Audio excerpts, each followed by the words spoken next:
നടൻ കലാഭവൻ മണി അന്തരിച്ചിരിക്കുന്നു. കൊച്ചിയിലെ സ്വകാര്യ ആശുപത്രിയിലായിരുന്നു അന്ത്യം. കഴിഞ്ഞ 2 ദിവസമായി അസുഖം മൂർച്ഛിച്ചതിനെ തുടർന്ന് കലാഭവൻ മണിയെ കൊച്ചിയിലെ സ്വകാര്യ ആശുപത്രിയിൽ പ്രവേശിപ്പിക്കുകയായിരുന്നു. 45 വയസ്സായിരുന്നു. നടൻ കലാഭവൻ മണി അന്തരിച്ചിരിക്കുന്നു. കൊച്ചിയിലെ സ്വകാര്യ ആശുപത്രിയിലായിരുന്നു അന്ത്യം. 45 വയസ്സായിരുന്നു. 2 ദിവസം മുമ്പ് അസുഖം മൂർച്ഛിച്ചതിനെ തുടർന്ന് കൊച്ചിയിലെ സ്വകാര്യ ആശുപത്രിയിൽ പ്രവേശിപ്പിക്കുകയായിരുന്നു.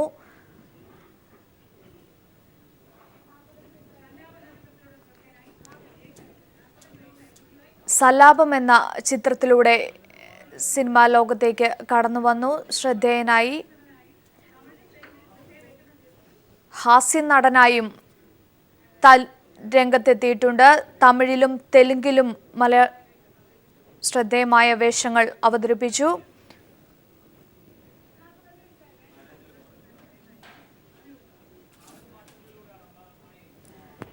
നാടൻ പാട്ടുകളിലൂടെ മണി പ്രേക്ഷകരെ കയ്യിലെടുക്കുകയായിരുന്നു. കുറച്ചു നാളുകളായി കരൾ സംബന്ധമായ അസുഖങ്ങളെ തുടർന്ന് ചികിത്സയിലായിരുന്നു മണി. അക്ഷരം എന്ന ചിത്രത്തിലൂടെയായിരുന്നു മണി സിനിമാ ലോകത്തേക്ക് പ്രവേശിച്ചത്. തുടർന്ന് നിരവധി ചിത്രങ്ങൾ മലയാളത്തിലും തമിഴിലും തെലുങ്കിലും എന്നുവേണ്ട നിരവധി ഭാഷകളിൽ പ്രേക്ഷകരെ കയ്യിലെടുത്തു.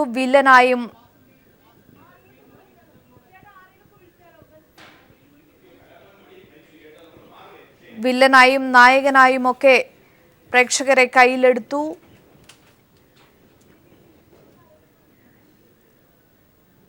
അക്ഷരം എന്ന ചിത്രത്തിലൂടെയാണ് കലാഭവൻ മണി സിനിമാ ലോകത്തേക്ക് പ്രവേശിച്ചത്.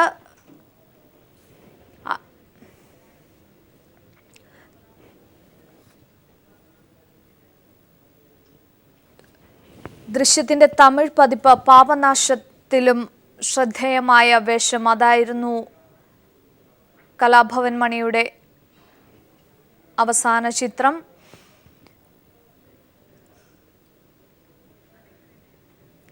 കലാഭവൻ മണി അന്തരിച്ചിരിക്കുന്നു. 45 വയസ്സായിരുന്നു. കൊച്ചിയിലെ സ്വകാര്യ ആശുപത്രിയിലായിരുന്നു അന്ത്യം. കരൾ സംബന്ധമായ രോഗത്തെ തുടർന്ന് കുറച്ചു നാളുകളായി ചികിത്സയിലായിരുന്നു. 2 ദിവസം മുമ്പ് അസുഖം മൂർച്ഛിച്ചതിനെ തുടർന്ന് കൊച്ചിയിലെ സ്വകാര്യ ആശുപത്രിയിൽ പ്രവേശിപ്പിക്കുകയായിരുന്നു. അല്പം മുമ്പാണ് അന്ത്യം സ്ഥിരീകരിച്ചത്. അസുഖം മൂർച്ഛിച്ചതിനെ തുടർന്ന് വെന്റിലേറ്ററിലേക്ക് മാറ്റിയിരുന്നു. അല്പം മുമ്പ് മരണം സ്ഥിരീകരിക്കുകയായിരുന്നു. അക്ഷരം എന്ന ചിത്രത്തിലൂടെ സിനിമാ ലോകത്തേക്ക് എത്തി. പിന്നീട് നിരവധി ഭാഷകളിലായി മലയാളം, തമിഴ്, തെലുങ്ക്, ഹിന്ദി തുടങ്ങി നിരവധി ഭാഷകളിൽ അദ്ദേഹത്തിൻ്റെ നടന വൈഭവം പ്രേക്ഷകർ കണ്ടു. ദൃശ്യത്തിൻ്റെ തമിഴ് പതിപ്പ് പാപനാശത്തിൽ ആയിരുന്നു മണി അവസാനമായി മണി അഭിനയിച്ച തമിഴ് ചിത്രം അതായിരുന്നു.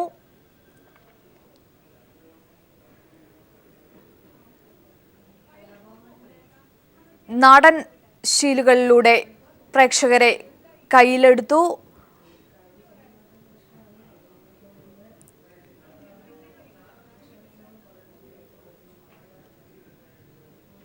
നായകനായും വില്ലനായും ഒക്കെ പ്രേക്ഷകരെ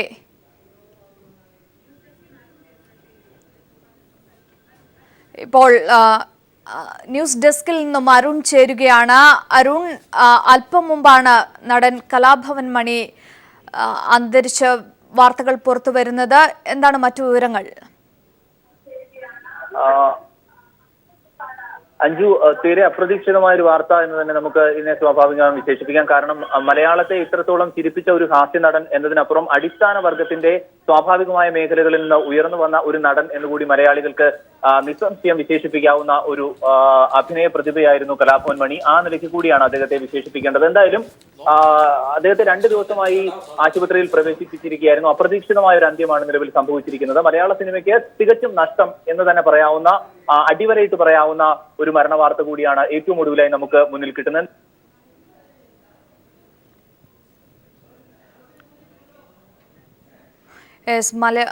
കലാഭവൻ മണി അന്തരിച്ചിരിക്കുന്നു.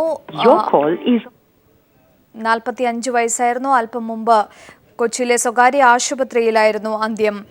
മലയാള സിനിമാ ലോകത്തിന് തീരാ നഷ്ടം ആണ് കലാഭവൻ മണിയുടെ ഈ അന്ത്യവാർത്ത. മലയാള സിനിമ രംഗത്ത് നിരവധി കഥാപാത്രങ്ങൾ ഈടുറ്റതാക്കി ഈ ഒരു നടൻ.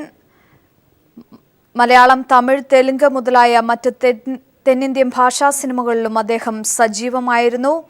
കൊച്ചിൻ കലാഭവൻ മിമിക്സ് പരേഡിലൂടെയാണ് കലാഭവൻ മണി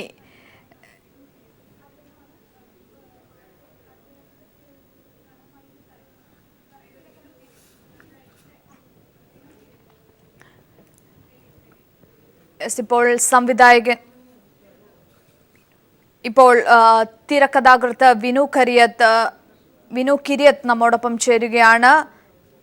ശ്രീ വിനു കിരിയത്ത്, കലാഭവൻ മണി അന്തരിച്ചിരിക്കുകയാണ്. ഒരു ഷോക്കിലാണ് ഞാൻ ഈ ന്യൂസ് ഇപ്പൊ TV ഓൺ ചെയ്തിരുന്ന ഞാൻ കണ്ടതേ ഉള്ളൂ. ഞാൻ നിർമ്മിച്ച മൈ ഡിയർ കരടി എന്ന ചിത്രത്തിലൂടെയാണ് അദ്ദേഹം ആദ്യമായിട്ട് നായകനായിട്ട് വരുന്നത്. അന്ന് മുതൽ ഈ നിമിഷം വരെ അദ്ദേഹം ഹോസ്പിറ്റൽ ആവുന്നതിന് മുമ്പേ വരെയുമുള്ള ബന്ധങ്ങൾ വളരെ കുറച്ച് എനിക്ക് എന്ത് പറയണമെന്ന് പോലും അറിയില്ല. കാരണം ഒരു നല്ല സുഹൃത്തെന്നുള്ളതിലുപരി ഒരു നല്ല കലാകാരൻ എന്നുള്ളതിലുപരി എന്താ പറയുക, ഭയങ്കര ഒരു ഷോക്ക്. മലയാള സിനിമയ്ക്ക് ഇത് എന്ത് പറ്റി? കഴിഞ്ഞ 1 മാസത്തിനകത്ത് VR ഗോപാലകൃഷ്ണൻ അദ്ദേഹവും ഞങ്ങളുമായിട്ട് വളരെ അടുപ്പമുള്ള ഒരു സംവിധായകനായിരുന്നു. അപ്പൊ അങ്ങനെ അടുപ്പിച്ച് കുറെ മരണങ്ങൾ കേട്ടപ്പോ സത്യം പറഞ്ഞാൽ എന്താണ് സംഭവിക്കുന്നതെന്ന് ആലോചിച്ച് ഭയങ്കര ഷോക്കിലിരിക്കുകയാണ്. സത്യം പറഞ്ഞാൽ മണിയെ പോലെ ഒരു വലിയ കലാകാരൻ, വലിയ നഷ്ടം എന്ന് തന്നെ പറയാം. മലയാള സിനിമയ്ക്കില്ല, ഇന്ത്യൻ സിനിമ അദ്ദേഹം അഭിനയിക്കാത്ത ഭാഷകളില്ല. എന്താണ് സംഭവിക്കുന്നതെന്ന് ഒരു പിടി കിട്ടുന്നില്ല. സത്യം വല്ലാത്ത വിഷമമുണ്ട്.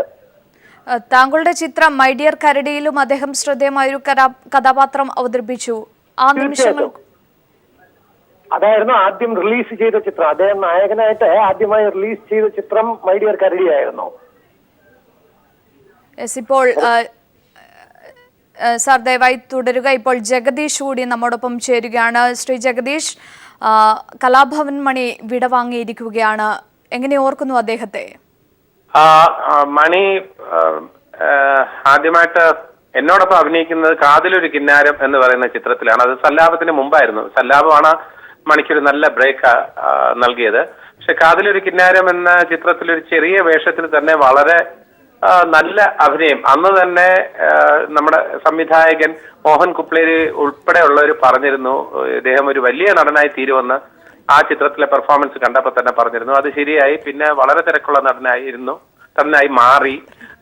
മണിയെ സംബന്ധിച്ചിടത്തോളം ഒരു നല്ല നടൻ, മികച്ച നടൻ. അതോടൊപ്പം തന്നെ സംഗീതത്തില് അദ്ദേഹം ശാസ്ത്രീയമായി അങ്ങനെയൊന്നും അഭ്യസിച്ചിട്ടില്ലെങ്കിൽ പോലും വളരെ മികച്ച രീതിയിൽ ആലാപനത്തിന്റെ കാര്യത്തിലായിരുന്നാലും സംഗീത സംവിധാനത്തിന്റെ കാര്യത്തിലായിരുന്നാലും ഈ നാടൻ പാട്ടുകളൊക്കെ ക്രോഡീകരിച്ച് ശേഖരിച്ച് അത് ജനങ്ങളിലേക്ക് എത്തിക്കുന്ന കാര്യത്തിലായിരുന്നാലും ഒക്കെ തന്നെ മണി കാണിച്ചിട്ടുള്ള താല്പര്യം ഒരിക്കലും നമുക്ക് മറക്കാൻ കഴിയില്ല. പിന്നെ നല്ല ഒരു നാട്ടിൽ തന്നെ നല്ല പേരുള്ള ഒരു വ്യക്തിത്വമായിരുന്നു. പിന്നെ അമ്മ സംഘടനാ രംഗത്ത് അദ്ദേഹത്തിന്റെ മികച്ചുണ്ടായിട്ടുണ്ട്. എല്ലാ രീതിയിലും മണി വരുമ്പോൾ സ്റ്റേജ് ഇളകി മറിയുന്ന തരത്തിൽ അത്രത്തോളം മണിക്ക് ഫാൻസ് ഉണ്ടായിരുന്നു. ഏത് വേദിയിലും മണി എത്തുമ്പോൾ ഒരു പ്രത്യേക ഓളം തന്നെ ഉണ്ടായിരുന്നു. അതോടൊപ്പം തന്നെ മികച്ച വേഷങ്ങൾ മലയാളത്തിലും തമിഴിലും തെലുങ്കിലും ഒക്കെ. അപ്പൊ ഭാഷകളും അദ്ദേഹത്തിന് അനായാസേന വഴങ്ങുമായിരുന്നു. അവിടെ എല്ലാ ഭാഷകളിലും പേരെടുത്ത ഒരു നടൻ എന്ന നിലയ്ക്ക് തെന്നിന്ത്യൻ സിനിമയ്ക്ക് തന്നെ ഒരു വലിയ നടനെയാണ് നഷ്ടപ്പെട്ടിരിക്കുന്നത്. മലയാള സിനിമാ ലോകത്തിന് കഴിഞ്ഞ മാസങ്ങളിൽ തീരാ നഷ്ടമാണ് ഉണ്ടായിക്കൊണ്ടിരിക്കുന്നത്. കൽപ്പന നമ്മെ വിട്ടുപോയിട്ട് ദിവസങ്ങളായിട്ടില്ല, അതിനു മുമ്പാണ്. തീർച്ചയായിട്ടും 2016 നഷ്ടങ്ങളുടെ ഒരു വർഷമാണ് മലയാള സിനിമയ്ക്ക്. എന്തുകൊണ്ടും ഇത് എല്ലാവർക്കും ഷോക്കിംഗ് ആയിട്ടുള്ള ഒരു വാർത്തയാണ്. മണി ഇപ്പോ അമ്മ സ്റ്റേജ് ഷോ ഒക്കെ പ്ലാൻ ചെയ്യുന്നുണ്ട്. മണി ഇല്ലാത്ത ഒരു സ്റ്റേജ് ഷോ എന്ന് പറയുമ്പോൾ നമുക്ക് എല്ലാവർക്കും സങ്കല്പിക്കാൻ കൂടെ കഴിയുന്നില്ല. അത്രയ്ക്ക് റിഹേഴ്സൽ ക്യാമ്പിലായിരുന്നാലും സെറ്റില് ഇപ്പൊ ഒരു സിനിമ ഷൂട്ടിങ്ങിന്റെ സെറ്റില് തന്നെ നല്ല ഈ സിറ്റുവേഷൻ അനുസരിച്ച് എല്ലാവരെയും രസിപ്പിക്കുന്നതിൽ അദ്ദേഹത്തിന്റെ ബിരുദ് അത് ഒരു എന്താ പറയാ, അതിന് സമാനതകളില്ലാത്ത കഴിവുകളുള്ള ഒരു വലിയ കലാകാരൻ തന്നെയാണ് മണി. ചുറ്റുമുള്ള കാര്യങ്ങൾ ഒബ്സർവ് ചെയ്ത് അത് ഹാസ്യരൂപേണ അവതരിപ്പിക്കാനും അത് അതേപടി അവതരിപ്പിക്കാനും ഒക്കെ ഉള്ള അദ്ദേഹത്തിന്റെ കഴിവെന്ന് പറഞ്ഞിരുന്നാല്, മാത്രമല്ല മെയ്വഴക്കമുള്ള ഒരു നടൻ, ശരീരം പൂർണ്ണമായും പ്രയോജനപ്പെടുത്തുന്ന രീതിയിൽ അഭിനയം കാഴ്ചവെക്കാൻ കഴിവുള്ള, ഫിസിക്കലായിട്ട് എക്സെപ്റ്റ് ചെയ്ത് കോമഡി ക്രിയേറ്റ് ചെയ്യാൻ കഴിവുള്ള നടൻ, അങ്ങനെ ഒരുപാട് വിശേഷണങ്ങൾ അദ്ദേഹത്തിന് അവകാശപ്പെട്ടതാണ്. വലിയ ഒരു പ്രതിഭയാണ് മലയാള സിനിമയ്ക്ക് നഷ്ടപ്പെട്ടിരിക്കുന്നത്. കലാഭവൻ മിമിക്സ് പരേഡിലൂടെയാണ് അദ്ദേഹം കലാരംഗത്തേക്ക് എത്തുന്നത്. അവിടുന്ന് ഇങ്ങോട്ട് ഒട്ടേറെ സിനിമകളിലേക്ക് നായകനായും വില്ലനായും അങ്ങനെ വേറിട്ട കഥാപാത്രങ്ങൾ അദ്ദേഹത്തെ തേടിയെത്തിയിട്ടുമുണ്ട്. വളരെ ഈസിയായി അദ്ദേഹം തീർച്ചയായിട്ടും കാരണം കലാഭവനില് അദ്ദേഹത്തിന്റെ മിമിക്രി പെർഫോമൻസുകൾ, അനുകരണം, അത് ശബ്ദാനുകരണവും ആംഗ്യങ്ങളുടെ അനുകരണവും ഒക്കെ ഉണ്ടായിരുന്നു. പക്ഷെ സിനിമാ നടനായി മാറിയപ്പോൾ ഈ അനുകരണം കഥാപാത്രങ്ങളിൽ സന്നിവേശിപ്പിക്കുന്നതിൽ അദ്ദേഹം അസാമാന്യമായിട്ടുള്ള ഒരു കഴിവ് കാണിച്ചിട്ടുണ്ട്. അതാണ് അദ്ദേഹത്തിന്റെ അഭിനേതാവ് എന്ന നിലയ്ക്കും ഉള്ള പ്രസക്തി. ഇപ്പോ ഒരു അന്ധന്റെ ആ ഭാവങ്ങൾ ആവിഷ്കരിക്കാൻ മിമിക്രി രൂപത്തിൽ അദ്ദേഹത്തിന് കഴിഞ്ഞിട്ടുണ്ട്. എന്നാൽ വാസന്തിയും ലക്ഷ്മിയും പിന്നെ ഞാനും എന്ന ചിത്രത്തിൽ അദ്ദേഹം അവതരിപ്പിച്ച കഥാപാത്രത്തിൽ അതൊരു മിമിക്രി അല്ല, അതൊരു പെർഫോമൻസ് തന്നെയായിരുന്നു. അതൊരു തീർച്ചയായിട്ടും അവിസ്മരണീയമായിട്ടുള്ള ഒരു കഥാപാത്രം ആക്കി മാറ്റാൻ തന്നെ മണിക്ക് കഴിഞ്ഞിട്ടുണ്ട്. അതാണ് തനിക്ക് വശമായിട്ടുള്ള കലകളെല്ലാം തന്നെ കഥാപാത്രങ്ങളിലേക്ക് ആവാഹിച്ച് ആ കഥാപാത്രത്തിന് കൂടുതൽ മിഴിവ് പകരാനും മണി എല്ലാ കാലത്തും ശ്രമിച്ചിട്ടുണ്ട്, ശ്രദ്ധിച്ചിട്ടുണ്ട്. അതുകൊണ്ടാണ് മണി എന്ന എന്താ പറയാ നാടൻ പാട്ടുകാരൻ, ഗായകൻ, മിമിക്രി കലാകാരൻ, ഈ തലങ്ങളിലെല്ലാം അദ്ദേഹം ശ്രദ്ധേയനാണ് അല്ലെങ്കിൽ കോൺട്രിബ്യൂട്ട് ചെയ്തിട്ടുണ്ടെന്ന് പറയുമ്പോൾ സിനിമ അഭിനയ രംഗത്തും അദ്ദേഹത്തിന്റെ കഴിവുകൾ നമ്മൾ പരമാവധി ഉപയോഗിക്കാൻ നമുക്ക് ചുരുങ്ങിയ സമയം കൊണ്ട് തന്നെ കഴിഞ്ഞിട്ടുണ്ട്. പിന്നീട് ഇനിയും ഒരുപാട് നല്ല വേഷങ്ങൾ അദ്ദേഹത്തിൽ നിന്നും ഒരുപക്ഷെ ലഭിക്കുമായിരുന്നു എന്ന കാര്യത്തിൽ യാതൊരു സംശയമില്ല. ജഗദീഷ്, അതോടൊപ്പം തന്നെ സാമൂഹ്യ സേവന രംഗത്ത് വളരെ ശക്തമായ സാന്നിധ്യമായിരുന്നു. ആ ഒരു പ്രവർത്തനവും മണിയുടേത് ഈ അവസരത്തിൽ ഓർമ്മിക്കേണ്ടതല്ലേ? തീർച്ചയായിട്ടും സോഷ്യൽ രംഗത്ത് പിന്നെ അദ്ദേഹത്തിന്റെ കോൺട്രിബ്യൂഷൻസ് തീർച്ചയായിട്ടും നാട്ടുകാർക്ക് വേണ്ടിയായിരുന്നാലും ആ നാട്ടുകാരുടെ ആവശ്യങ്ങൾക്കനുസരിച്ച് അദ്ദേഹം ഒരുപാട് കാര്യങ്ങൾ ചെയ്തിട്ടുണ്ട്. അതൊരു പബ്ലിസിറ്റിക്ക് വേണ്ടി ചെയ്ത കാര്യങ്ങളൊന്നുമല്ല. അത് നാട്ടുകാരുടെ ആവശ്യങ്ങൾ എന്താണെന്ന് മനസ്സിലാക്കി പിന്നെ ഒരു എന്താ പറയാ സൗഹൃദത്തിൽ തൽപരൻ എന്ന പോലെ തന്നെ മലയാള സിനിമയിൽ ഈ അവശത അനുഭവിക്കുന്ന കലാകാരന്മാർക്ക് അദ്ദേഹത്തിൻ്റെതായിട്ടുള്ള സഹായം, അതിന് കൂടുതൽ പബ്ലിസിറ്റി ഒന്നും അദ്ദേഹം നൽകിയിട്ടില്ലെന്നുള്ളേ ഉള്ളൂ. തന്നാൽ കഴിയുന്ന രീതിയിൽ അദ്ദേഹം ആ സഹായങ്ങളൊക്കെ ചെയ്തിട്ടുണ്ട്. പിന്നെ മണി നായകനായ ചിത്രങ്ങളിലൊക്കെ എല്ലാവരും പറയുമായിരുന്നു മണി നായകനായി കഴിഞ്ഞാൽ അവിടുത്തെ ഒരു ഫുഡിന്റെ കാര്യത്തിന് ചുമതലയൊക്കെ മണി തന്നെ അങ്ങ് ഏറ്റെടുക്കും. പിന്നെ അത് ഒരു സൽക്കാരപ്രിയനാണ്. അവിടെ ഒരു ആഘോഷത്തിന്റെ രീതിയിൽ തന്നെയായിരുന്നു മണി പലപ്പോഴും വർത്തിച്ചിട്ടുള്ളതെന്നാണ് എനിക്ക് പറയാനുള്ളത്. യെസ്, ജഗദീഷ്, അത്തരത്തിൽ തന്നെ മണിയെ അനുസ്മരിക്കുമ്പോൾ പ്രതികരിച്ച താങ്കൾ ഇത്തരത്തിൽ ഈ വിലയിരുത്തലുകൾ നടത്തുമ്പോൾ IM വിജയനിലേക്ക് ശ്രീ IM വിജയൻ, ജഗദീഷ് നേരത്തെ ചൂണ്ടിക്കാണിച്ചത് സിനിമ, അതോടൊപ്പം തന്നെ നാടൻ പാട്ടുകൾ അടക്കമുള്ള കലാപരമായ രംഗത്തെ മണിയുടെ ഓർമ്മ ഈ നിമിഷം എത്രമാത്രം സജീവമാകുന്നു? എന്ന് പറഞ്ഞാൽ അങ്ങനൊരു ബന്ധമല്ല. ഞങ്ങൾ രണ്ടുപേരും ഒരു ചേട്ടനാനിയന്മാരെന്നൊരു ബന്ധമാണ്. കാരണം എല്ലാ പരിപാടിക്കും ഞാൻ മണിബായിയുടെ കൂടെ പോകാറുണ്ട്. അപ്പൊ ജഗദീഷ് പറഞ്ഞ ഞാൻ കേട്ടു. പക്ഷെ മണിബായി എന്ന് പറഞ്ഞിട്ടുണ്ടെങ്കിൽ ഒരു ആരോടും വെറുപ്പിക്കാത്തൊരു സ്വഭാവമാണ്. അപ്പൊ എന്നെയെന്ന് കാണുന്നത് ഞങ്ങൾ രണ്ടുപേരും ഇല്ലാത്തടത്തുനിന്ന് വന്നിട്ടുള്ളതാണ്. അപ്പൊ എന്റെ അടുത്ത് ഇടയ്ക്കിടയ്ക്ക് പറയുന്ന ഒരു കാര്യമാണ്, ഞാൻ ഓട്ടോറിക്ഷ ഓടിച്ച് നടന്നിട്ടുള്ള ആളുടെ ഈ ഇങ്ങനെ ഒന്നുമില്ലാത്തടത്തുനിന്ന് ഇന്ത്യ വേറെ ഞാനും ഒരു നാഷണൽ അവാർഡ് മേടിച്ചു. നമ്മൾ ഇന്ത്യയിലെ ഒരു നമുക്ക് വലിയൊരു അംഗീകാരമാണ്. അത് എപ്പോഴും പറയില്ല. ഏറ്റവും വലിയ എന്ന് പറഞ്ഞാൽ ഞാൻ ഇപ്പൊ റീസെന്റ് ബഹ്റിനിൽ പോയിട്ടുണ്ടായിരുന്നു. ഞാനും മണിബായിയും കൂടിയിട്ട് മറ്റേ ബഹ്റിനിൽ പോയിട്ടുണ്ടായിരുന്നു. ജോബി ഉണ്ടായിരുന്നു, ജോബ് മാനേജർ ഉണ്ടായിരുന്നു. ആ പോയിട്ട് എന്നോട് ഇൻട്രൊഡ്യൂസ് ചെയ്യുമ്പോ എൻ്റെ അടുത്ത് കൊണ്ടുപോയി അവിടെ ഷോപ്പിങ്ങിന് കൊണ്ട് ഒരുമിച്ച് രണ്ടുപേരും ഒരുമിച്ച് ഒരേ ഡ്രസ്സിൽ വരണം എന്ന് പറഞ്ഞിട്ട് മണിബായാണ് എനിക്ക് ഡ്രസ്സൊക്കെ മേടിച്ചു തന്നത്. ഒരേ പാന്റ്, ജീൻസ്, ഷർട്ട്, ക്യാൻവാസ് ഒക്കെ മേടിച്ച് നമുക്ക് എന്നിട്ട് ഇൻട്രൊഡ്യൂസ് ചെയ്യുമ്പോൾ നിങ്ങൾക്കൊന്നും അറിയാത്ത ഒരാളുണ്ട്, എൻ്റെ ഒരു അനിയനുണ്ട് എന്ന് പറഞ്ഞിട്ട് എപ്പോഴും എന്നെ ഇൻട്രൊഡ്യൂസ് ചെയ്യുമ്പോൾ എന്ത് പരിപാടി എൻ്റെ ഒരു അനിയനുണ്ട് എന്ന് പറഞ്ഞ് ഇൻട്രൊഡ്യൂസ് ചെയ്യാറ്. അത്തരത്തിൽ സൗഹൃദത്തിന്റെ ഈ ഓർമ്മകൾ വരുമ്പോൾ തന്നെ സൗഹൃദത്തിന്റെ ഇഴയടപ്പം ഹൃദയത്തിൽ ഏറ്റവും സൂക്ഷിക്കുന്ന വ്യക്തി ആ തരത്തിലാണ് വിലയിരുത്തപ്പെടുന്നത്. താങ്കൾ ആ സുഹൃത്തിനെ ഏതു തരത്തിൽ കാണും? സൗഹൃദത്തിന്റെ സ്വകാര്യ നിമിഷങ്ങൾ. എൻ്റെ ഒരു എന്താ പറയാ ഒരു ബ്രദറാന്ന് പറയുള്ളൂ ഞാൻ. അതേപോലെ തന്നെ എന്നെയും കാണുന്നത് എൻ്റെ ഒരു അനീനാന്ന് പറഞ്ഞിട്ടാണ് എല്ലായിടത്തും ഇൻട്രൊഡ്യൂസ് ചെയ്യാറ്. അതൊരു എന്താ പറയാ, ഇപ്പൊ ഞാനിപ്പോ എന്താ പറയണ്ടെന്ന് എനിക്കറിയില്ല. അത്രയും ഒരു വിഷമം. ഞാനിപ്പോ നാട്ടിലില്ലാത്ത കാരണമാണ്. ഞാൻ ബാംഗ്ലൂരാണ്. ഞാൻ ഇപ്പൊ എന്തായാലും നാളെ കാലത്ത് എത്തും. എന്താ പറയുന്നത് എനിക്കറിയില്ല ഇപ്പൊ. കാരണം എന്റെ മണിബായി എന്ന് പറഞ്ഞാൽ മണിബായി എന്ന് വിളിക്കില്ലേ, അതാരും വിളിക്കാറില്ല. മണിബായി എന്ന് വിളിക്കില്ലേ, എല്ലാവർക്കും അറിയുന്ന ഒരു കാര്യമാണത്. Yes, I am Vijayan. Kalabhavan മണിയെ ഈ തരത്തിൽ തന്നെയാണ് താങ്കളും വിലയിരുത്തുന്നത്. അരുണിലേക്ക് എന്റർടൈൻമെന്റ് ഡെസ്കിൽ നിന്ന്. അരുൺ, നേരത്തെ ജഗദീഷ് ആയാലും ഇപ്പോൾ I am വിജയൻ ആയാലും കലാഭവൻ മണിയെ ഓർമ്മിക്കുമ്പോൾ അദ്ദേഹം സിനിമയുടെ മാസ്മരികത, അതിനപ്പുറത്ത് നിന്ന് വ്യക്തിപരതയിൽ സൗഹൃദത്തിന്റെ കാര്യത്തിലൊക്കെ കണക്കാക്കുമ്പോൾ തന്നെ കലാകാരനായ കലാഭവൻ മണി ആ അർത്ഥത്തിൽ കലയെയും ആ വ്യക്തിജീവിതത്തെയും കൂട്ടിച്ചേർത്തുകൊണ്ട് ഈ നിമിഷം എങ്ങനെ നമുക്ക് അദ്ദേഹത്തെ കാണാൻ സാധിക്കും? ഇത്രത്തോളം കഷ്ടപ്പാടുകൾ സഹിച്ച സിനിമയുടെ വെള്ളി വെളിച്ചത്തിലേക്ക് എത്തിച്ചേർന്ന ഒരു നടൻ ഒരുപക്ഷെ ദക്ഷിണേന്ത്യയിൽ അപൂർവങ്ങളിൽ അപൂർവമാണ്. അതിലൊരു നടനാണ് കലാഭവൻ മണി എന്ന് നമുക്ക് നിസ്സംശയം പറയാൻ സാധിക്കും. ഏറെ അടുത്ത കാലത്ത് പോലും വംശീയമായി പോലും ഏറെ വേട്ടയാടപ്പെടുന്നു എന്ന് അദ്ദേഹം പറയുകയും ചെയ്തിരുന്നു. ഒരുപക്ഷെ അത് അക്ഷരാർത്ഥത്തിൽ ശരിയുമായിരുന്നു താനും. ഈ അടുത്ത കാലം വരെ കൈരളി ടിവിയുമായി വളരെ അടുത്ത സജീവമായ ബന്ധമാണ് അദ്ദേഹം പുലർത്തിയിരുന്നത്. എന്തായാലും 1971 ദാരിദ്ര്യത്തിന്റെ ചൂളം വിളികൾക്കിടയിൽ അദ്ദേഹം ചാലക്കുടിയിൽ ജനിച്ചത്. ഒരു ഗ്രാമീണമായ പ്രദേശം അത് എത്രത്തോളം തന്റെ സ്വത്വത്തിൽ ഉൾക്കൊള്ളിക്കുന്നു, അതെങ്ങനെ അഭ്രപാളികളിൽ എത്തിക്കുന്നു, തൻ്റെ ജീവിതകാലം മുഴുവൻ എങ്ങനെയാണ് അത് കൊണ്ടുപോകുന്നത് എന്നൊക്കെ വളരെ കൃത്യമായും സ്പഷ്ടമായും ജീവിതത്തിലൂടെ കാട്ടിത്തന്ന ഒരു നടൻ എന്ന് തന്നെ അദ്ദേഹത്തെ വിശേഷിപ്പിക്കാം. ഏറെക്കുറെ സിനിമയുടെ സർവ്വതല സ്പർശിയായ മേഖലകളിലും പ്രവർത്തിച്ച ഒരു നടൻ. അദ്ദേഹത്തിൻ്റെ സിനിമാ നടൻ എന്നതിനപ്പുറം കൃത്യമായി ഒരു മിമിക്രി കലാകാരൻ എന്ന രീതിയിൽ നിന്നാണ് അദ്ദേഹം സിനിമയിലേക്ക് വരുന്നത്. സല്ലാപമൊക്കെ കൊടുത്ത ബ്രേക്ക് വളരെ കൃത്യമായിരുന്നു.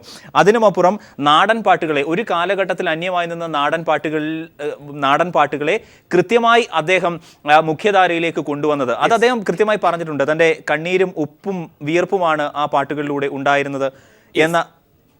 അത്തരത്തിൽ കലാഭവൻ അൻസാർ കൂടി ചേരുന്നു. കലാഭവൻ അൻസാർ, വർഷങ്ങൾ നീണ്ട സൗഹൃദം. നേരത്തെ ജഗദീഷും അതോടൊപ്പം തന്നെ I am വിജയനും ഇപ്പോൾ അരുണും ഒക്കെ പറയുമ്പോൾ വളരെ സാധാരണ രീതിയിൽ നിന്ന് അനുഭവങ്ങളിലൂടെ വളർന്നു വന്ന ഒരു വ്യക്തി. ആ തരത്തിൽ കാണുമ്പോൾ താങ്കളും മണിയുമായിട്ടുള്ള ഇഴയടുപ്പം എത്രമാത്രം ശക്തമായിരുന്നു കലാഭവൻ അൻസാർ? ഏകദേശം 80കളുടെ അവസാനത്തിലാണ് തോന്നുന്നു മണിയെ ആദ്യമായിട്ട് കാണുന്നത്. ഞങ്ങള് കലാഭവനിൽ പ്രോഗ്രാമിന് പോയിക്കൊണ്ടിരിക്കുമ്പോഴേ ആബിലച്ചൻ വിളിച്ചിട്ട് പറഞ്ഞു ഒരു മിമിക്രി ഒരു പയ്യൻ വന്നിട്ടുണ്ടെന്ന് ഇന്റർവ്യൂ ചെയ്യണമെന്ന് പറഞ്ഞു. അങ്ങനെ ഞാൻ ഇന്റർവ്യൂ ചെയ്യുന്നത്. അപ്പൊ പുള്ളി വന്നപ്പോ ഒരു പൊതി കയ്യിലുണ്ട്. അപ്പൊ ഞാനൊരു ഓട്ടോ ഡ്രൈവറാണ്, നമ്മൾ യൂണിഫോമാണ്, കാലത്ത് യൂണിഫോം ആയിട്ട് ഇറങ്ങും. പിന്നെ ഇടയ്ക്ക് ഇങ്ങനെ പരിപാടിക്ക് പരിപാടി ഒറ്റയ്ക്ക് പോണതിന് മാട്ടാന്ന് പറഞ്ഞത്, ആ പരിപാടിക്ക് പോവും. പറഞ്ഞവനോട് ശരിക്കും ഒരുപാട് പേര് വന്ന് ഞങ്ങൾ ഇന്റർവ്യൂ ചെയ്ത് വിടാറുണ്ട്. പക്ഷേ ഇതൊരു എക്സെപ്ഷണൽ കേസ് ആയിരുന്നു. മണിയുടെ സ്പീഡിലുള്ള ഒരു ആദ്യം കാണിച്ച അതാണ് ഭയങ്കര സ്പീഡിൽ ഉള്ളൊരു മരുന്ന് വിൽപ്പന. അന്ന് അതെനിക്ക് ഫീഡായിട്ട് ഞാൻ പിന്നീട് എൻ്റെ സിനിമയിൽ ആദ്യമായിട്ട് മണി വലിയ വേഷം ചെയ്യുന്ന എൻ്റെ സിനിമയിലാണ്, കിരീടമില്ലാത്ത രാജകന്മാർ. അപ്പൊ സൂപ്പർ ഫാസ്റ്റ് യന്ത്രം എന്നുള്ള പേര് വിട്ടുകൊടുത്ത ആ ക്യാരക്ടറിന്. അപ്പൊ ആ ചിരിയെ എസ്റ്റാബ്ലിഷ് ചെയ്യുന്നത് ഞാനാണ് ആദ്യമായിട്ട് സിനിമയിൽ. അവൻ്റെ ആ ഒരു പ്രത്യേക ചിരി ഉണ്ടല്ലോ, അതും എസ്റ്റാബ്ലിഷ് ചെയ്യുന്നത് ഞാനാണ്. അപാര കഴിവുള്ള നടനായിരുന്നു. പക്ഷെ എനിക്ക് തോന്നുന്നു മണി തന്നെ മണിനെ കുറിച്ച് താഴ്ത്തി എപ്പോഴും ഇങ്ങനെ പറയുന്ന ഒരു സ്വഭാവം അവനുണ്ടായിരുന്നു. മണിക്ക് പോലും അറിയില്ല മണി എത്രത്തോളം വലിയ നടനാണെന്നുള്ള. ഒരൊറ്റ വാസന്തി ലക്ഷ്മി കണ്ടാൽ തന്നെ മതിയാവും. ശരിക്കും അന്ന് സ്റ്റേറ്റ് അവാർഡ് മിസ്സായപ്പോൾ തലയിറങ്ങി വീണപ്പോഴൊക്കെ ഞങ്ങൾക്ക് എല്ലാവർക്കും വേദന ഉണ്ടായിരുന്നു. അന്ന് സ്റ്റേറ്റ് അവാർഡ് കിട്ടേണ്ടതായിരുന്നു മണിക്ക്. അത്ര നല്ല നടനാണ്, നന്നായിട്ട് പാടും, സകല കഴിവുകളുള്ള ഒരു നടനായിരുന്നു. വളരെ പാവപ്പെട്ട രീതിയിൽ ജീവിച്ചിരുന്ന ആളാണ് കലാഭവൻ അൻസാർ. ഇത്തരത്തിൽ ഒരു വലിയ മഹാപ്രതിഭയെ അങ്ങനെ തന്നെ പറഞ്ഞുകൊണ്ട് അദ്ദേഹത്തെ അനുസ്മരിക്കുമ്പോൾ ഒരുപക്ഷെ ആദ്യഘട്ടത്തിലൊക്കെ ഇപ്പം മിമിക്രി രംഗത്തായി കഴിഞ്ഞാലും നാടൻ പാട്ട് സിനിമയിലൊക്കെ എത്തുമ്പോൾ എനിക്ക് ആദ്യ കാലഘട്ടത്തിൽ മണിയെക്കുറിച്ച് പലരും പറഞ്ഞു കേട്ടിട്ടുണ്ട്. സ്ക്രിപ്റ്റിംഗിൽ അടക്കം കോമഡി എന്ന് പറയുന്ന അംശത്തെ എത്രമാത്രം ജീവിതത്തിന്റെ സ്വാഭാവികതയിൽ നിലനിർത്തിക്കൊണ്ട് ആ സ്ക്രിപ്റ്റിംഗിൽ അടക്കം സഹായിക്കുന്ന മണി. അത്തരത്തിൽ ഉള്ള ആ വിലയിരുത്തലൊക്കെ താങ്കൾക്ക് എത്രമാത്രം ഈ സമയം ഒന്ന് ഓർത്തെടുക്കാൻ സാധിക്കും? എന്റെ കിരീടമില്ലാത്ത രാഗമായി ചെയ്യുമ്പോൾ അതില് മണിയും അമ്പിളിച്ചേട്ടൻ ജഗദീഷ് ഈ ആർട്ടിസ്റ്റുകളൊക്കെയാണ്. ജഗതിയോട് കോമഡി പിടിച്ചു നിൽക്കുക എന്നുള്ള വളരെ ബുദ്ധിമുട്ടുള്ള കാര്യമാണ്. പക്ഷെ ആ സമയത്ത് ജഗതി മണിയുടെ 1-2 സീൻ എടുത്ത് കഴിയുമ്പോൾ ജഗതി പ്രത്യേകം ശ്രദ്ധിച്ചു. എന്നോട് പറഞ്ഞു, ഇവർ 6 പേരെ സീൻ എടുക്കുമ്പോൾ എന്നെ അവസാനം വിട്ടാൽ മതി കേട്ടോ, അവസാനം ഞാൻ വരുന്നത് കാണിച്ചാൽ മതി എന്ന് പറയും. കാരണം പറയും മണി അതിൽ കള്ളു കുടിച്ചിട്ട് വരുന്ന സംഭവമുണ്ട്. മണി എത്രത്തോളം കയറും അതിന്റെ മേലെ കയറാനുണ്ടായിരുന്നു ജഗതി അത് പറഞ്ഞത്. സാധാരണ ഒരു പുതുമുഖത്തിനെ അങ്ങനെ ജഗതി ഒന്നും പേടിക്കേണ്ട ആവശ്യമില്ല. പക്ഷെ മണിയെ ജഗതി പേടിച്ചിരുന്നു, ഭയപ്പെട്ടിരുന്നു. എന്നോട് തന്നെ ജഗതി പറഞ്ഞിട്ടുണ്ട് അത്. അത്ര നല്ല ഒരു കലാകാരനായിരുന്നു മണി. ആ കിരീടമല്ലാത്ത രാഘവന്മാരെ കാണുമ്പോൾ മനസ്സിലാവും അതിൽ കള്ളുടീനായിട്ടൊക്കെ അഭിനയിച്ചിട്ടുള്ളത്. ഒരു പോലീസ് സ്റ്റേഷനിലൊരു സീനായിരുന്നു അത്. കലാഭവൻ അൻസാർ, ഒരുപക്ഷെ സാധാരണ രീതിയിൽ നിന്നുകൊണ്ട് താങ്കൾ ഈ പറയുന്ന അത്രമാത്രം കഴിവിൽ നിൽക്കുമ്പോൾ സിനിമയുടെ വലിയ വെളിച്ചത്തിലേക്ക് അത് സാധാരണമല്ലല്ലോ, താരപരിവേഷത്തിലൊക്കെയാണ് പോകുന്നത്. അപ്പോഴും ചാലക്കുടിക്കാരന്റെ എന്നൊരു വികാരം, ചാലക്കുടിക്കാരുടെ എന്നൊരു വികാരം, അത്തരം ജൈവപരമായ അവസ്ഥകൾ ആ വ്യക്തിത്വത്തിൽ എത്രമാത്രം ഇഴുകിച്ചേർന്നിരുന്നു? അതെ, നാട്ടുകാരെ ഇതുപോലെ സ്നേഹിച്ചിട്ടുള്ള ഒരു നടൻ വേറെ ഉണ്ടെന്ന് തോന്നുന്നില്ല. ഞാൻ പല പ്രാവശ്യം മണിയുടെ വീട്ടിലൊക്കെ പോകാറുണ്ട്. കുറച്ച് നാളെ മുമ്പേ ഞാൻ അവിടെ ചെല്ലണമെന്നുണ്ടാവും, ബുള്ളറ്റുമായിട്ട് വന്ന്. തനി ചാലക്കുടിക്കാരനാണ്. ബുള്ളറ്റുമായിട്ട് എന്നെ കയറ്റി അവന് 8-9 വീടുകൾ വാടകയ്ക്ക് കൊടുത്തിട്ടുണ്ട്. ആ സന്തോഷമൊക്കെ പങ്കിടാനായിട്ട് എന്നെ എല്ലാ വീടും കൊണ്ടേ കാണിച്ചു.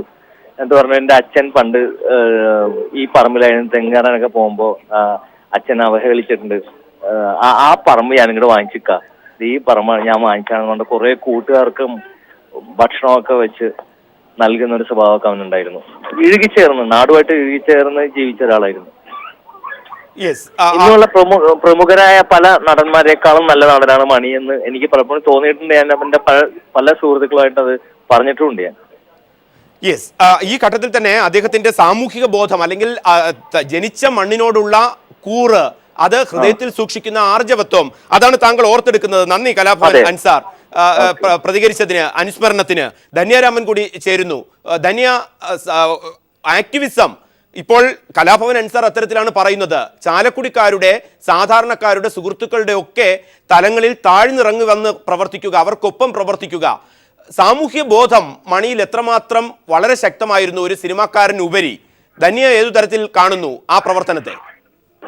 പ്രദീപ്, ശരിക്കും പറഞ്ഞാൽ എനിക്ക് വാർത്ത വിശ്വസിക്കാൻ പറ്റുന്നില്ല. കാരണം പീപ്പിൾ ടി വിയാണ് എന്നെ ഏറ്റവും കൂടുതൽ ചർച്ചയ്ക്ക് വിളിച്ചിട്ടുള്ളത്. അപ്പം ഈ ദളിത് ആദിവാസി മേഖലയിലെ വിഷയങ്ങൾ മുഴുവൻ സമയം കിട്ടുമ്പോൾ അദ്ദേഹം കണ്ടിട്ടുണ്ട്. പല ചർച്ചകളും കണ്ടിട്ട് അദ്ദേഹം എന്നെ വിളിച്ചിട്ടുണ്ട്.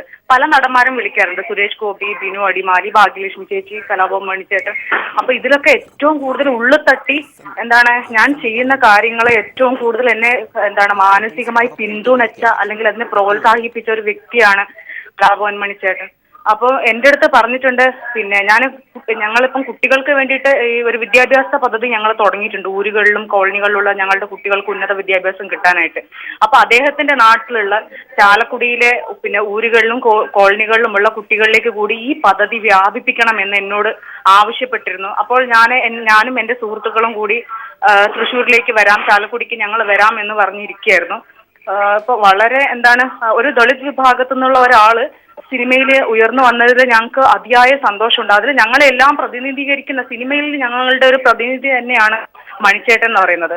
മാത്രമല്ല ഇത്രയും വളർന്നിട്ടും ഒരു സാധാരണക്കാരന്റെ മനസ്സോടെ, അല്ലെങ്കിൽ കുറച്ചു നാൾ മുമ്പ് തന്നെ മനോരമ പത്രത്തിൽ ഞാനൊരു അനുഭവക്കുറിപ്പ് എഴുതിയിരുന്നു. പഠിക്കുന്ന സമയത്ത് എന്നെ ഒന്നുമില്ലാത്ത ഒരു സ്ഥിതി, ഡ്രസ്സൊന്നും ഇല്ലാത്തൊരു സ്ഥിതി ആയതുകൊണ്ട് കുട്ടികൾ എന്നെ കളിയാക്കിയിരുന്നു. ആ ഒരു അനുഭവം ഞാൻ മനോരമയിൽ എഴുതിയപ്പം മണിച്ചേട്ടൻ അത് കണ്ടിട്ട് എന്നെ വിളിച്ചിരുന്നു. അപ്പം അദ്ദേഹം വളർന്നു വന്ന സാഹചര്യങ്ങളെ കുറിച്ചും നമ്മൾ ഏത് രീതിയിൽ ജീവിതത്തിൽ പിടിച്ചു നിൽക്കാനായിട്ട് നമ്മൾ ശ്രമിക്കണം എന്നുള്ളതിനെ കുറിച്ചൊക്കെ വളരെ ഒരു നല്ലൊരു മൈൻഡ് പവർ ട്രെയിനർ കൂടിയാണെന്നാണ് എനിക്ക് അദ്ദേഹം തോന്നിയിട്ടുണ്ട്. അനുഭവങ്ങൾ കൊണ്ട് എന്നെ അത്രയും ഒരു മൈൻഡ് പവർ തന്ന ഒരു വ്യക്തിയും കൂടിയാണ് മണിച്ചേട്ടൻ. അത്തരത്തിൽ കലാഭവൻ മണി ഈ നിമിഷം വിലയിരുത്തുമ്പോൾ അദ്ദേഹത്തിന്റെ സാമൂഹ്യ ബോധം, അരുൺ, ധന്യരാമൻ പറയുന്നത് അദ്ദേഹത്തിന്റെ സാമൂഹികമായ ആർജവം, അതോടൊപ്പം തന്നെ പ്രവർത്തന മേഖലയൊക്കെ വ്യത്യസ്തമാകുമ്പോൾ സിനിമ അത് തന്നെയാണ് മണിയെ മണിയാക്കിയത് മറ്റേ എല്ലാ മേഖലകളിൽ നിന്നുകൊണ്ടും. ആ സിനിമയുടെ അവസ്ഥകളെ, മണിയെ നിലനിർത്തിയ ആ സിനിമകളെ ഏതു തരത്തിൽ കാണാൻ കഴിയും? തീർച്ചയായും പ്രതി, കാരണം നേരത്തെ സൂചിപ്പിച്ചതുപോലെ തന്നെ ഈ ദാരിദ്ര്യത്തിൻ്റെ ചൂളം വിളികളിലേക്ക് ഞാൻ പിറന്നു വീണു എന്നാണ് അദ്ദേഹം തൻ്റെ ജീവിതത്തെക്കുറിച്ച് അടിസ്ഥാനപരമായി പറയുന്നത്. ഈ ദക്ഷിണേന്ത്യ മുഴുവൻ അത്ഭുതപ്പെട്ടൊരു നടൻ എന്നുണ്ട്. കാരണം ഈ തമിഴിൽ ഇദ്ദേഹം ആദ്യമായി അഭിനയിക്കുമ്പോൾ തമിഴ് പ്രേക്ഷകർ മുഴുവൻ ആദ്യമായി പറഞ്ഞൊരു കാര്യമുണ്ട്, പല വില്ലന്മാരെയും ഞങ്ങൾ കണ്ടിട്ടുണ്ട്, പക്ഷേ ചിരിപ്പിക്കുന്ന വില്ലനെ ആദ്യമായിട്ടാണ് കാണുന്നതെന്ന്. അതൊരു വലിയ തുടക്കമായിരുന്നു, അതൊരു വലിയ വിപ്ലവമായിരുന്നു യഥാർത്ഥത്തിൽ തമിഴ് സിനിമയിൽ. ചിരിപ്പിക്കുന്ന വില്ലനെ ആദ്യമായിട്ട് അവർ കണ്ടു എന്ന് പറയുന്നത്. കാരണം ഒരേ സമയം വാസന്തിയും ലക്ഷ്മിയിലും അത് തന്നെയായിരുന്നു. നമുക്കൊരാളെ കരയിപ്പിക്കാൻ എളുപ്പമാണ്, പക്ഷേ ചിരിപ്പിക്കാനാണ് ബുദ്ധിമുട്ടെന്ന് പറയാറുണ്ട്. പക്ഷേ ഇവിടെ ചിരിപ്പിക്കുകയും കരയിപ്പിക്കുകയും ഒരുപോലെ ചെയ്തൊരു നടൻ എന്ന് അദ്ദേഹത്തെ നമുക്ക് പറയാം. ജഗതിയൊക്കെ മാറ്റി ല്ല ഇത് പറയുന്നതെങ്കിൽ പോലും ആ തരത്തിലേക്ക്, ആ റേഞ്ചിലേക്കൊക്കെ എത്തിയ ഒരു നടനെന്ന് നമുക്ക് അദ്ദേഹത്തെ പറയാം. ഈ പറയുന്ന പോലെ അനുഭവതീക്ഷ്ണമായ ജീവിത സാഹചര്യങ്ങളാണ് പലപ്പോഴും അദ്ദേഹത്തിൻ്റെ ജീവിതത്തിൻ്റെ ഉപ്പ് ആയി മാറിയത്. സാമൂഹ്യ ബോധത്തെക്കുറിച്ചൊക്കെ പറയുമ്പോൾ നേരത്തെ തന്നെ ഇദ്ദേഹം ആദ്യമായി ചാലക്കുടിയിലേക്ക് എത്തുകയും അവിടെയുള്ളവർക്ക് ഓട്ടോ വാങ്ങി നൽകുകയും കൂടെ ഓട്ടോ ഓടിച്ചവർക്ക് സഹോദരിമാർക്ക് വിവാഹത്തിന് പണം നൽകുകയും അവിടുത്തെ പോലീസ് സ്റ്റേഷൻ സ്വന്തം കാശുകൊണ്ട് യഥാർത്ഥത്തിൽ പുതുക്കി പണിത് നൽകുകയും ഒക്കെ ചെയ്തിട്ടുണ്ട്. അദ്ദേഹത്തിൻ്റെ ആത്മകഥ എന്ന് പറയാൻ പറ്റില്ലെങ്കിലും ചില വരികളിൽ കൃത്യമായി നമുക്ക് വായിക്കാൻ സാധിക്കുന്നുണ്ട്. അച്ഛൻ രാമൻ കൂലിപ്പണിയായിരുന്നു. ചാലക്കുടിക്കാരൻ കൃഷ്ണൻ മേനോന്റെ ഏക്കർ കണക്കിന് ഭൂമിയിലെ 13 രൂപ ദിവസ ശമ്പളക്കാരനായിരുന്നു അച്ഛൻ. ആ ശമ്പളത്തിലും ഞങ്ങളെ 7 പേരെ അച്ഛൻ വളർത്തി. പെങ്ങന്മാരെ കെട്ടിച്ചു വിടേണ്ട ബാധ്യതയൊന്നും അച്ഛൻ യഥാർത്ഥത്തിൽ അച്ഛന് ഞങ്ങൾ ആൺമക്കൾക്ക് തന്നില്ല. 15 സെന്റിലെ ഓരോ സെന്റും 3500 രൂപയ്ക്ക് വിറ്റായിരുന്നു കല്യാണങ്ങൾ നടത്തിയത്. ബാക്കിയായ 5 സെന്റിലെ ചാണകം മെഴുകിയ ഓലപ്പുരയിൽ ഞങ്ങൾ ജീവിച്ചു. മഴ പെയ്യുമ്പോൾ കിടയിലൂടെ ചന്നം ഭിന്നം വീഴുന്ന മഴത്തുള്ളികളെ ശേഖരിക്കാൻ ചില സമയത്ത് വീട്ടിലെ പാത്രങ്ങൾ തികയാറില്ലായിരുന്നു എന്ന് അദ്ദേഹം കൃത്യമായി പറഞ്ഞിട്ടുണ്ട്, പച്ചയ്ക്ക് പറഞ്ഞിട്ടുണ്ട്. അതേ വയലിൻ്റെ കരയിൽ നിന്നുകൊണ്ട് കണ്ണീരോടെയാണ് ആ പറമ്പ് മുഴുവൻ എൻ്റെ അച്ഛൻ രാമൻ കിളച്ചുണ്ടാക്കി ഈ പറമ്പ് ഞാൻ വാങ്ങുന്നു എന്ന് പറയുന്നത്. അത് അഹങ്കാരത്തിൻ്റെ ഒന്നും ഒരു തരത്തിലേക്കായിരുന്നില്ല പോയിരുന്നത്. ആ ആർജവത്തിൽ നിന്ന് തന്നെയാണ് ഒരു നാടിനെ ഏറെക്കുറെ അദ്ദേഹം പറയാതെ തന്നെ ദത്തെടുക്കുകയും ആ തരത്തിൽ സാമൂഹികമായ സേവനമൊക്കെ അനുഷ്ഠിക്കുകയും ചെയ്തിരുന്നത്. എന്തായാലും സിനിമ എന്ന തലത്തിലേക്ക് തന്നെ ഞാൻ നേരത്തെ പോകുമ്പോൾ ഈ ഒരർത്ഥത്തിൽ നാടൻ പാട്ടുകൾ വേരറ്റ് കുറ്റിയേറ്റ് നിന്നിരുന്ന ഒരു കാലഘട്ടത്തിലാണ് കാസറ്റ് പാട്ടുകളിലൂടെ ഒക്കെ അദ്ദേഹം യഥാർത്ഥത്തിൽ ഈ നാടൻ പാട്ടുകളെ മുഖ്യധാരയിലേക്ക് കൊണ്ടുവരികയും സമാനമായ ഒരു സമാന്തര സംഗീതധാര സൃഷ്ടിക്കുകയും ഒക്കെ ചെയ്തിരുന്നത്. ആ അർത്ഥത്തിൽ സ്റ്റേജ് ഷോകളെ തന്നെ നമുക്ക് ആബേലച്ചൻ്റെ ഒക്കെ കാലഘട്ടത്തിൽ, കലാഭവൻ്റെ ആ ഒരു കാലഘട്ടത്തിലേക്ക് രണ്ടാം ഘട്ടം, ഇപ്പോൾ അൻസാർ പറഞ്ഞതും അത് തന്നെയാണ്. ഓട്ടോ ഓടിച്ചിരുന്ന വേഷത്തിൽ കയറി വന്ന അദ്ദേഹം പറയുന്നു എൻ്റെ ഔദ്യോഗിക യൂണിഫോം ഇതാണെന്ന്. അതൊരു വലിയ തുടക്കമായിരുന്നു യഥാർത്ഥത്തിൽ. അത് അദ്ദേഹത്തിൻ്റെ ഓരോ സ്റ്റേജ് ഷോയിലും നമുക്ക് കാണാനും സാധിക്കുമായിരുന്നു. കാരണം നൈമിഷ്ഠികമായ ചില മുഹൂർത്തങ്ങളെ വളരെ തന്മയത്വത്തോടെ ഇങ്ങനെ സ്റ്റേജിൽ അവതരിപ്പിക്കുന്ന അപൂർവം ചില കലാകാരന്മാർ മാത്രമാണ് ഉണ്ടായിരുന്നത്. സാധാരണ പഴയ കലാഭവൻ്റെ ഒക്കെ തമാശ നമുക്കറിയാം, അന്ത്യഭാഗത്ത് ഒരു കോമഡി സ്കിറ്റ് മാത്രമായിരിക്കും ഉണ്ടാകുന്നത്. പക്ഷേ അനുനിമിഷം തൻ്റെ സംഭാഷണങ്ങളിലൂടെയൊക്കെ കോമഡി ഉണ്ടാക്കി എടുക്കുക എന്ന് പറയുന്നത് നിസ്സാര കാര്യമല്ല. അത്തരത്തിൽ അത് അങ്ങേറ്റം നന്നായി അഭിനയിച്ച് പ്രതിഫലിപ്പിച്ച ഒരു മിമിക്രി ആർട്ടിസ്റ്റ് കൂടിയായിരുന്നു അദ്ദേഹം. അവിടെ നിന്നാണ് സിനിമയിലേക്ക് വരുന്നത് ഒരു വലിയ തുടക്കം. വാസന്തിയും ലക്ഷ്മി നമുക്കറിയാം, യഥാർത്ഥത്തിൽ അദ്ദേഹത്തിന് ദേശീയ പുരസ്കാരം കിട്ടുമെന്നൊക്കെ നമ്മൾ കരുതിയിരുന്നതാണ്. ആ റേഞ്ചിലേക്ക് അഭിനയം പോവുകയും ചെയ്തിരുന്നു. അത് അദ്ദേഹവും വളരെ വിശാലമായ അർത്ഥത്തിൽ അത് പ്രതീക്ഷിക്കുകയും ചെയ്തിരുന്നതാണ്. എന്തായാലും